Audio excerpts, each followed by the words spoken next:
கரூர் மாவட்டம் குளித்தலை அருகே கொசூரில் பாதாம் கிரீன் கூல்ட்ரிங்க்ஸுக்கு கூடுதலாக ₹5 கேட்ட பேக்கரி உரிமையாளர் மற்றும் அவரது மகனை இளைஞர்கள் தாக்கும் சிசிடிவி காட்சி வெளியாகியுள்ளது. அந்த காட்சிகளை தற்போது பார்க்கலாம். இதுகுறித்த கூடுதல் விவரங்களோடு இணைகிறார் எமது செய்தியாளர் சதீஷ்குமார். சதீஷ்குமார், வணக்கம். என்ன நடந்தது, விவரங்கள்?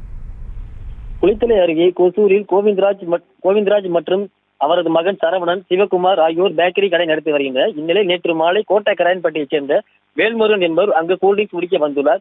பாதாம் கீர் வாங்கி குடித்துவிட்டு பில் செலுத்தும் போது பாதாம் கீர் விலை ₹30 என பேக்கரி உரிமையாளர் கூறியுள்ளார்.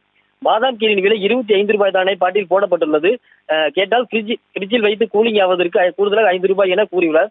ஆனால் வேல்முருகன் பாதாம் கீர் கூலிங் குறைவாக இருக்கிறது, இதற்கு ஏன் ₹5 கூடுதலாக கேட்கிறீர்கள் என வாக்குவாதம் செய்துள்ளார். இதனையடுத்து பணத்தை செலுத்திவிட்டு அங்கிருந்து வெளியேற தனது ஊரைச் சேர்ந்த நண்பரிடம் இது குறித்து கூறியுள்ளார். 11 பேர் பேக்கரி கடையில் புகுந்து கோவிந்தராஜ் மற்றும் அவரது மகன் சரவணன், சிவகுமார் ஆகியோர் வாக்குவாதத்தில் ஈடுபட்டுள்ளனர், கடுமையாக தாக்கியுள்ளனர். இந்த தாக்குதல் குறித்து சிசிடிவி காட்சிகள் தற்போது சமூக வலைதளத்தில் பரவியது. இது குறித்து சிந்தாமணிப்பட்டி போலீசார் விசாரணை மேற்கொண்டு வருகின்றனர். விவரங்களுக்கு நன்றி சதீஷ்குமார். செய்திகளை உடனுக்குடனும் துல்லியமாகவும் தெரிந்து கொள்ள சப்ஸ்கிரைப் பண்ணுங்க.